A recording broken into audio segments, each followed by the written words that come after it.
Cet homme fut aveugle pendant 20 ans. Il s'appelait John Ryan. Il ne voyait absolument rien du tout. Mais il fut guéri mystérieusement dans un salon de coiffure devant son coiffeur en répétant une simple phrase que le prophète William Branham lui avait demandé de répéter partout où il serait. Old John Ryan. Le vieux John Ryan. That was the blind beggar at Fort Wayne. C'était ce mendiant aveugle à Fort Wayne. There where we went that day and he was prayed for in the meeting. Là où nous étions allés ce jour-là, et l'on pria pour lui dans la réunion. That was the night before the piano played the great position now he's here without anybody by it. C'était la veille du soir où le piano avait joué. Le grand médecin est proche maintenant. Cette histoire se passe dans l'année 1949 aux États-Unis d'Amérique. À cette période, le prophète Branham tenait de réunions de guérison pour les malades dans la ville de Fort Wayne. Fort Wayne est une ville de l'État d'Indiana située à 278 km et à 3 heures de route de la ville de Jeffersonville. À l'époque, la ville comptait environ 133 000 habitants. C'était dans un grand amphithéâtre où chaque soir, il y avait au moins 5 000 personnes qui se rassemblaient pour avoir la chance et l'opportunité de passer devant l'estrade afin que le prophète Branham puisse prier pour eux. Dès la première soirée de réunion de Branham à Fort Wayne, l'ange du Seigneur descendu et eut un premier miracle. Ce fut les petits garçons estropiés à cause d'une poliomyélite. La guérison de ces garçons avait suscité une forte émotion dans la salle et la présence du Saint-Esprit descendit dans cet amphithéâtre. L'onction était tellement forte dans la salle au point qu'une jeune fille amiche qui était en train de jouer au piano se leva de son siège, elle leva ses mains en train de louer le Seigneur. Et pendant qu'elle s'était levée, le piano avait continué de jouer toute seule. Le cantique Le Grand Médecin est ici. C'est la première fois dans l'histoire de l'humanité que le Saint-Esprit, que l'ange du Seigneur lui-même puisse prendre le contrôle d'un piano. There where we went that day and he was prayed for in the meeting. Là où nous étions allés ce jour-là, et l'on pria pour lui dans la réunion. That was the night before the piano played the great position now he's here without anybody by it. C'était la veille du soir où le piano avait joué. Le grand médecin est proche maintenant, sans qu'il y ait quelqu'un au piano. And La soirée qui a suivi cet événement extraordinaire, l'aveugle John Ryan vint de la ville de Benton Harbor dans l'état de Michigan. Il parcourut une distance de 202 km et 2 heures de route pour venir lui aussi avoir la chance d'être guéri. Le deuxième jour de réunion de guérison de Branham à Fort Wayne, c'est à ce moment-là que l'aveugle John Ryan eut aussi la chance de passer à l'estrade pour rencontrer le prophète William Branham. Lorsque cet homme se présenta devant le prophète Branham sur l'estrade, le prophète discerna directement la ville d'où il venait. L'homme lui dit que tu viens de la ville de Benton Harbor.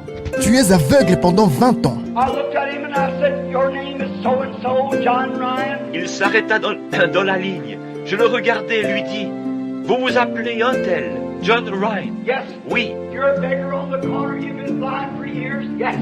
That's right. Vous êtes un mendiant du coin. Cela fait des années que vous êtes aveugle. Oui, c'est vrai. You're Catholic by faith. That's right. Vous êtes de foi catholique. C'est juste. I said, thus saith the Lord, you receive your healing. Je dis, ainsi dit le Seigneur, vous recevez votre guérison. I said, thank you, sir. I said, thank the Lord. Il dit, merci monsieur. Je dis, remerciez le Seigneur. He said, but I can't see. I Donc, said, I have... mais au lieu que la personne puisse être guérie sur place, bien que Branham prononça l'ainsi dit le Seigneur, mais John Ryan n'avait pas recouvert la vue. Branham lui dit tout simplement ne tiens pas compte du fait que tu ne vois pas encore. L'homme retourna à sa place, mais lorsque ses amis se sont aperçus qu'il était toujours aveugle, ils lui firent de nouveau retourner dans la lune des prières et il revint de nouveau sur l'estrade pour rencontrer une fois de plus William Branham.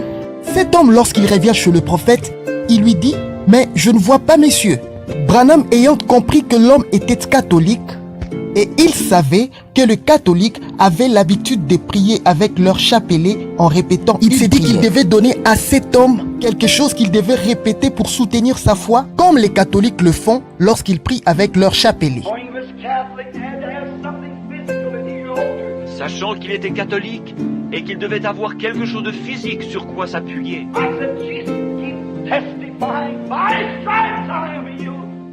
Give him praise. Je dis, continuez simplement de témoigner. Par ses meurtrissures, je suis guéri. Et donnez-lui gloire. C'est ainsi que Branham va lui dire, commence à répéter partout où tu seras, gloire à Dieu, je suis guéri par ses meurtrissures. Cet homme étant catholique comme il avait déjà l'habitude de prier avec le chapelet et répéter des prières, avait eu cette phrase du prophète comme un absolu. Cet homme, pendant 2 semaines, il ne faisait que répéter partout cette phrase du prophète: gloire à Dieu, Jésus m'a guéri, je suis guéri par ses meurtrissures. Lorsqu'il vendait ses journaux dans les coins de rue de la ville de Benton Harbor où il vivait, il brandissait les journaux aux passants en criant: édition spéciale, gloire à Dieu, Jésus m'a guéri par ses meurtrissures. Les gens se moquaient de lui, les gens se riaient de lui. Le vieil homme, pendant les 2 ou 3 semaines qui suivirent, se tenait au coin de la rue et vendait les journaux.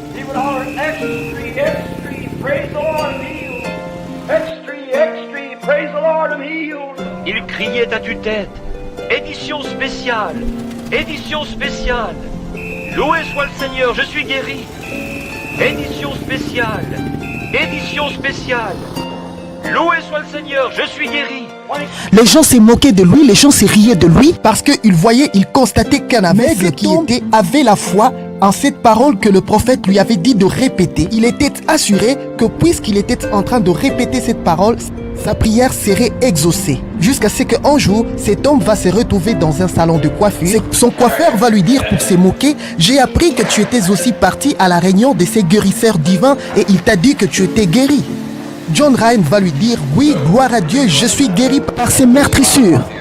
Il répéta les paroles que William Branham lui avait dit de répéter devant ce coiffeur. Juste en ces moments, le Seigneur avait honoré la foi de cet homme.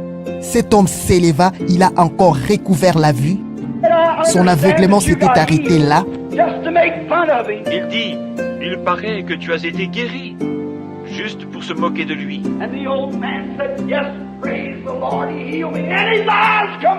Et le vieil homme dit: oui, loué soit le Seigneur, il m'a guéri. Et ses yeux s'ouvrirent. Son aveuglement s'arrêta là. Le fait tout simplement d'avoir répété cette phrase que le prophète William Branham lui avait dit de répéter par la foi.